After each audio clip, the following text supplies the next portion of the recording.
yeah. All right, folks, we're back. Yeah, with a hells yeah. You probably heard two come back from the break. We're going to get an echo right now. It's going to be game number 1 in a brand new, fresh best of 3. I would like to thank you guys for tuning in. It's nice to have 3K tuning in. I'd say, just for you, Pig, for our average on this, like we usually float about 2.5K on a Monday casual cast. It's really nice having about 3,000 people tuning in. Also, on top of this, you got MaNa streaming his matches. So if you guys want to watch some first-person point of view, you can check it out on his stream. But again, the reminder, MaNa does not stream with a delay as we do. So please, I encourage you, enjoy his stream. Go watch his stream. Drop a base trade in his chat. Do it for me. But don't bring spoilers back to this channel. That's not cool, and you will totally get banned. Fake spoilers as well. So don't even try and be smart asses about it. You think you're being funny, but all you're gonna do is get in trouble, and then no one's gonna be happy. But at any rate, once again, casting with Pig. It's Rifkin. It's your boy Rifkin coming at you with Pig from the Australias. And in this semifinals match, in the top left side, we've got the very chatty, the very talkative Team Liquid Snutes. And his opponent down here in the bottom right, the Polish Protoss, it is Team Liquid's MaNa. Of course, big shout outs to Corsair once again for helping make all this possible. I will say to you all here and now, while I can't go out of my way enough to vouch for their headsets, I do use the rest of their gear, and I've never had any problems with any of it. The headset really for me though, above and beyond. I've got a big head, I've got glasses. It's comfy to wear. You should absolutely check out the wireless voids. But of course, all of their stuff can be reached in the links down below, and clicking those links specifically lets them know you came from BaseTradeTV. So thank you guys in advance for your continued support. Interestingly, Snute here going to be opening up with a 3 hatchery before pool opening. Wow, very ballsy old school economic build here from Snute. MaNa's going to scout that delayed hatchery, sees the delayed gas and no pool in the main. He knows, whoa, you're going 3 hatch. Well, that's very old school. There's actually something important to be said about this particular match. Cannons are going to be coming down, by the way. Maybe, question mark? Like, yeah. MaNa's actually he's done... going to cannon the third base, man. MaNa has actually done some straight-up cannon rushes in recent days. But I'm actually going to bring us all the way back to Ting. Specifically the semifinals where MaNa knocked Snute out. And we had asked him on stream, like, a bit of an interview, like, what's up with this? And he said that he wasn't really playing ZvP. He was playing, like, Protoss versus Snute. Like, he knows Snute really well. They've played, they've talked, they've chatted. And he knows, like, the history of these two has been MaNa overcomes Snute because he knows how to play exactly against Snute particularly, not necessarily against a Zerg opponent. Nice cannon rush here, and the cannon's already starting. The spawning pool's not even finished. I think he's going to need a second cannon if he wants to kill the hatch, but he might just be looking to force an overreaction. The big problem with cannon rushes against Zerg in Legacy of the Void is if you commit too much, the Zerg can just counterattack with like early Overlord elevators, Ravager rushes. There's so many like cool tools, invincible Nidus worms, which make it really hard for you to defend the follow-up. But notice MaNa's still got his Cyber Core at home. He's got his Mothership Core in the way. He's got an Adept. So he's only investing in like the minimal amount here to force a big overreaction from Snute. Not even going to kill the hatchery. Like he pretty much knows he's not going to get the hatch, but he knows he's going to force a hell of a lot of Zerglings while he probes up like crazy at home. So I really like this cannon rush out of MaNa. Mothership Core is going to float out too. Cancels the second cannon. I guess he saw so many Lings and thought like it just wouldn't be worth it. Or he didn't mean to cancel, and that was a big mistake! Oh god! He could have focused down all of these Zerglings, and that's well worth it. He doesn't really have anything important to spend that minerals on at home right now. Well, so my thoughts are it might not have been so here's the thing, right? Like he could have killed a lot of the Lings, but eventually the first cannon would have gone down, and the Queen would have outranged the other cannon to kill the pylon before the hatchery died. So I think in either scenario, Snute ends up holding this. It's just the difference of Lings being dead or not. MaNa, though, I want to know what happened there. Like, that's a big misclick to make. That's not a small mistake. Yeah, maybe trying to use that tilde button, but some nice follow-up pressure from him with the Adepts here. He's got some good shades coming, but nice Zergling surround for Snute. Snute shutting down these Adepts, yeah. This is like a real momentum loss here from MaNa, and oh my god, his ship almost goes down as well. That's scary. I think MaNa's a little bit thrown off now. He's got the DT Shrine going down. This is a real tempo play. Zerglings coming in. There's nothing in the wall. Oh my god. The Zerglings go. They just walk right on. No? Is that a full wall? I believe it's full wall, Pig. Okay, I thought there was a slight gap between that core and that forge, but looks like it is a full core for MaNa. So Zerging's going to go to work. Charge just out. This is the first time I've not been able to shout out a sub because it's like in on Korean or Chinese or something. So shout out to Google Translate is your friend. Right on Twitch alerts, it doesn't even come. It just says just has subscribed. Like, so thank you. After Google Translate, I got your back. Oh, you got me, bro? Okay, well, while you got me, MaNa's got his own base. The forge goes down, but the build behind it's really nice, and he actually keeps Snute at bay.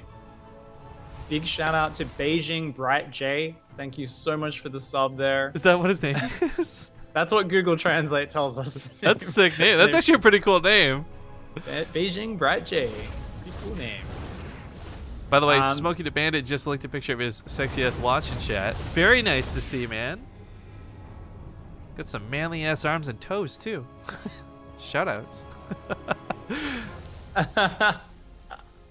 I will say this, like this is full disclosure. This is not sellout time. I just want to say that those watches are great because they're so lightweight. I've only ever had metal and leather watches my whole life, and they're pretty heavy.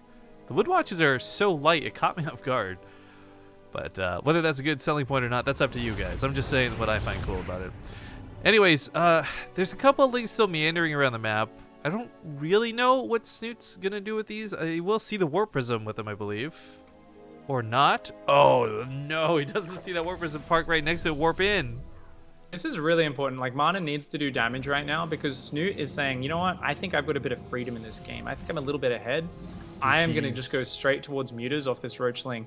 Does already have a Spore Crawler and Roaches pre-positioned. These DTs aren't going to be able to get much. Going to go for the Queen, using some nice pickup micro there. Yeah. Just kill the Queen and get on out. But So he's got to realize there's a Spire. Like, if he gets out just 6 or 7 mutas to shut down the Warp Prison, MaNa's going to be so desperately scrambling to get anti-air up. And in the same time, Snute will just be like taking a 4th, taking a 5th, massing up ground units. So MaNa here, gonna go for a bit of aggression. Bottom left. Okay. Cute. That's sexy. We'll see, we'll see if he gets away with it. I was just going to comment, though. I really thought the DTs would have gotten a little bit more. MaNa's Warp Prism Micro is actually always on point. I've rarely seen him mess it up. But still, just choosing to trim into the Archon's not a bad choice either. Ling counterattack does manage to pick up 2 probes on the other side of the map. Not the bad. Archons are going to awkward out a little bit. He's got to get closer. Barely picks that up. Orange health on an Archon. That's how you know it was scary, and that's how you know how close it was to dying. This thing has 10 health, guys. Oh, the Archon hits the clumped up drones, takes down 7 of them. This Adept Archon doing pretty well, but that War Prism is dangerously low. Focuses the Queens down. Very well done, but out. Both the Archons inside of it. The War Prism. That's devastating. Ow. Now, of course, as you mentioned before, he's going to be scrambling to get anti-air up. He lost the Forge, so he can't throw down cannons. He's putting down the double Stargates, but all he has sitting at home is like an Immortal and maybe an Overcharge or 2. Yeah, this is going to be so scary right now. Overcharge to buy a little bit of space. There's an Archon and 2 Stalkers on the 3rd, but with the Roaches pairing up, they should be able to overwhelm this. Snute recognizes this as a weak point. His Roaches are going to engage his Mutas at the same time, grabbing the reinforcements from the natural, pick off an Adept. Nice Archon micro. It's doing some great splash damage, but that Archon falls. The probe line is exposed. The Muta's raining down death from above. Yeah. And it looks like MaNa here just losing a little bit too much momentum early on. His Cannon Rush not getting the value he needed. And Snute just overwhelming here. This was a really great choice from Snute, by the way, to go for Mutas anyways. Like, he could have gotten Ravagers and Roaches and tried to over-dedicate to dealing with the Archons. By going for the Mutas, what I loved is, like, he would never have had to technically engage the Archons. He always could have gone around them and across the map when there was going to be a low build. But with the Phoenix on the way, not quite here yet. Mothership Core is going to get picked off. The Immortal goes down. Another Immortal going to get focused down by the Mutas. And even if all the Mutas die at this point, I think there's more than enough. The fact that they took out the Immortals, the Roaches can now reign supreme. Yep, and you know, just 2 Phoenix, it's hard to micro against those Mutas. MaNa has to tap one out. Snute there. Great defense early on, takes the 1-0 lead in this series. Very nice to see. Shout out to your dude bro in the background. Perfect timing to come in. Hells yeah. And he's wearing a shirt for once, which is just a shame. Which sucks. Yeah, good thing. We need more shirtless people in the background of your stream, accidentally getting you banned. Right, I was going to say that'd be just absolutely fantastic. Is how that would be. But looks like we're going to go to Daybreak next. So while we get the lobby up, we're going to hit up a small commercial break. Thanks for watching. Stick around. We'll see you guys in 2 minutes with game number 2. Back. Hey guys, welcome back. It's game number 2 in this best of 3 semifinals match. Kicking it off in the top right. He's up 1 game. It's Team Liquid's Red Zerg Snutes. And his opponent spawning down here in the bottom left-hand side, the blue Protoss player. It is Liquid's MaNa. I love that everyone's equating the blonde guy in the background to be Zombie Grub. Must be the hair. Yeah, you guys have seen her without her makeup and all that. That's what she really looks like. She suddenly becomes much more muscular. Yeah, you guys thought she had really awesome boobs? No, those are just like balloons in her shirt every time. No, Zombie Grub, I think, is actually sleeping at a reasonable hour in Korea for once, which was kind of nice. I guess quick story before we get into the game too much, as these players told the story of the cannon rush that last game. Zombie Grub has been casting from a PC bong a lot of the time, and today we had to do a double day. So rather than both of us being exhausted, she did the Lee Fang Cup solo. I was originally going to do the Corsair Cup solo. Awesomely, Pig was able to join me. So regardless, we both end up having a normal day and don't get totally screwed over by an 8-hour casting session. Nice. You guys are the dedication team. How long's Jess staying over in Korea for? Well, it was originally just 5 weeks, but I can't talk about why that's changed yet. So she might be leaving sooner than I originally thought, or we originally thought. We don't actually know, but she's going there. I know she's there for at least the IEM Gyeonggi. Have you pronounced that? Because that was why she extended her stay for so long. She wanted to actually go to IEM. Yeah, that'll be a pretty awesome event. I was really stoked from the qualifying matches for it, by the way. Like, I know that ESL did the majority of the matches from the games we got to watch of the players who did qualify through the route. Like, I think that's going to be a pretty good event. Oh yeah, there was some sick games in that. Like, those qualifiers were so stacked. So, and you've got like what, the top 4 from like you had WCS rankings, Dark, or whatever. Zest, and Stats all invited. Oh. Juicy games. That alone, incredible. That alone could have already just been the semifinals, and I think everyone would have been happy. But like, add in a few more like Innovation and others, yeah. But that's actually coming up on what, next week or a week after? It's the 14th or 15th, isn't it? I think it's like, yeah, the 14th to 16th or 16th to 18th or something like that. About 2 weeks, just next under. Next week, yeah. Yeah. Okay, cool. I wonder if they're doing Overwatch there. Anyway. Should probably focus on the game at hand, I guess. So, MaNa is down a game. This time, though, Snute didn't open quite as greedily, so he's not going to go for any crazy cannon rush or anything like that. Snute's opened super standard. And the difference between, like, Snute and a laser is a laser loves going for overlord speed, right? He, like, loves to, like, keep mining the gas, see everything that's going on. Whereas Snute's more the guy who's like, I'll just be more efficient and play safe versus everything. Like, I'm not going to have the guaranteed scouting, but I'm just going to get a bit of scouting. Like, his Overlord poking it on the natural. He's trying to see if there's, like, another building in the wall off. He might actually spot the Robo. No, does turn around before he sees the Robo. Ooh, and he's probably just going to go safety spores, put back on gas, just be super safe. Snute has consistently been a player who's been pretty dedicated to scouting, and more importantly, Overlord speed scouting from times we've seen him. So... interesting to see so many lings coming out and no Overlord speed. I'm not sure if these will be able to run in and actually see that Dark Shrine or not. I would have loved for him to focus down the gateway there and just run on in. That's a lot of Zerglings, but he's let the gateway get a lot of hit points. The Stalker moves away from the wall, and okay, the Adept just barely gets back there in time. I still think he could focus this gateway down, but actually he's going to be doing some cute Ling Micro trying to batter his way through that Adept. But the gateway does go down behind. Still good damage here from Snute. There's no mothership. A lot of surface area. He's going to have to build a little bit more. He really doesn't want Snute getting in here to see the Dark Shrine. There's no easy way to wall this off right now. This is costing him a lot of money, and that's still not fully walled off. Hang on, though. This is a pretty big tough. Snute just saw the mothership core get made this late. Like, the questions immediately arise, like, why did the gas get saved? What were you spending it on, right? And he sees the Robo with that attack, so it's not even a question of a Stargate. Snute... he's such a smart guy at StarCraft 2. If he doesn't know this is a Dark Shrine, I'll be blown away. Yeah, safety spore starting at the 3rd, and I think if he starts a lair and a couple more spore crawlers, then he'll be looking really good. And already another spore goes down in the natural, leaving his main to last, as it is kind of the most protected furthest back base. And Snute here, yeah, just looking in a very healthy position. And look at this work account. Holy crap, man. 56 drones to 40 probes this early. And normally the races are really even in Legacy of the Void, Zerg and Protoss. But if the Zerg gets this sort of lead, Protoss has got to do some damage. well, this is where it's so very important Snute got those Spore Crawlers down. He just had a link kill by a DT. There's no way he doesn't know they're coming, but he was already prepared anyways. Some Roach is going to pop out here in a moment. The best MaNa can maybe do is send one DT in each base and hope that Snute's forces are spread too thin to get some kills. But honestly, like, MaNa shouldn't get much of any damage. I think he realized this too, so he just goes straight into the Archons. Yeah, and we see that kind of delayed third Nexus going down behind this. Luckily for MaNa, there's nothing pressuring that, so he will be able to hang on to that. And interestingly, Blink starting behind this, so I think MaNa potentially looking to do a big Blink timing attack follow-up.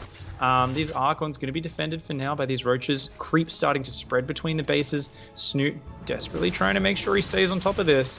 And those Archons just trying to get out little bits of free damage. So far, Snute shutting down MaNa at every turn.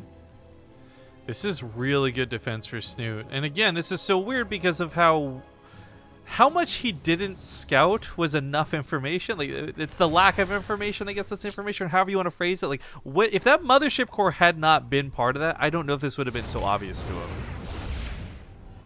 But regardless of that, he sees the third base.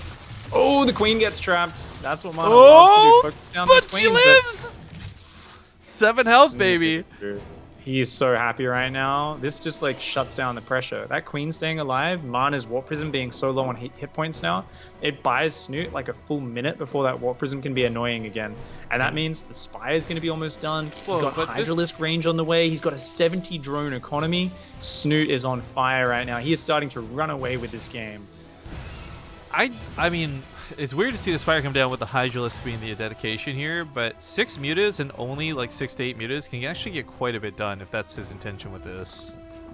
Yeah, knowing Snute, he might even just do like the 3 Mutalisk just to get rid of the Warp Prism.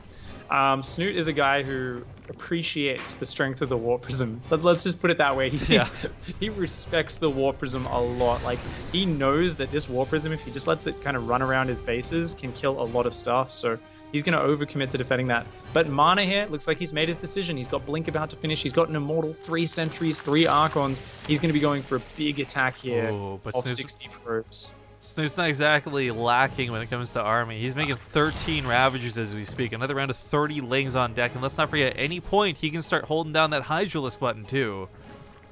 Yeah, that's a lot of Zerglings and Ravagers. These Ravagers against these kind of like slower Archon Immortal kind of court of MaNa's army is going to be very powerful. There's going to be so many corrosive vials right now. Plus they can break the force fields. They can hit the sentries. They reach beyond. He kills a lot of his own Lings with the corrosive vials, though a little bit awkward. The Immortal almost goes down. Gets a second Archon as well. So those Ravagers are just going to be able to buy so much time here. And MaNa, he's adding more probes behind this. He's starting to fall back. I think he realizes he can't get anything more done here. So Snute never actually made anything with the Spire so far, and it actually is not that much of a waste, because you guys have to keep in mind, he's probably thinking about Broodlords a little bit later as a possibility. MaNa throws down the Stargates, and I think he's kind of expecting Snute to do something with the air, as, you know, tech swaps are pretty common in ZvP, but I really like that Snute's sticking to the ground. Oh, hold the phone. Yeah. No, never mind. MaNa's just straight up moving towards what is possibly Carriers. 3 Stargates and +1 weapons kickoff. Hydralisk shut down the Warp Prism. Queen and Hydra range. Goodbye, Warp Prism. I was like, yeah, you just drop here, pick off a Hydra, and then leave. Nope. Snap. Warp Prism goes down. Snute gains absolute map control at this point. He is at more than double the army supply right now. MaNa's trying to build Phoenix desperately here. He needs to just get something out right now to help him defend, but against this many Ravagers and Zerglings with such a big ball of Hydras coming up behind this is going to be such a hard attack for him to stop.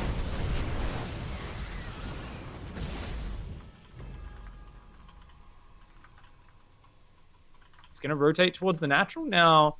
MaNa here just going towards the north side. I'm not sure if I just cut out me or not, but I hear you right now, Graham.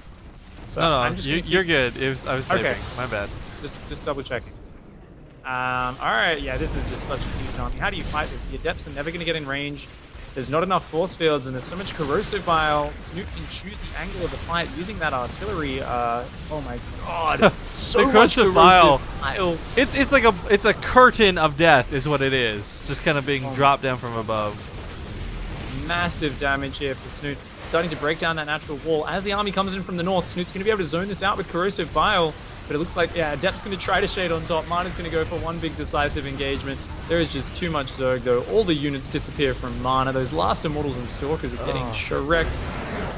The army supply was so hard to watch just dwindle away. But GG's. Snute will take the series 2-0. That leaves us with a ZvZ Finals. And what I love is that this ZvZ Finals is between rivals. Laser and Snute have a really awesome history of playing each other in StarCraft 2. Laser for a time was actually dominating Snute for a while. And I'm talking like 8 series over 3 type thing. But I sort of got a best of 5, right? Yep. I do apologize though. We might take a little bit longer on the break. The problem I'm having right now is Billowy's saying he hasn't got his prize money for the last 2 cups and was getting a little bit irritable with our admin. So sorry, the break there was me just telling him like, no, just tell Billowy to talk to me. You don't have to deal with it. That's not your job. So I'll go get Billowy's money sorted. I mean, we always try to make sure the players are paid. Maybe he gave me the wrong PayPal or I mistyped it or whatever, but I'll make sure it gets sorted. And that's what we're going to do real quick during this break. So we'll see you guys for the grand final shortly.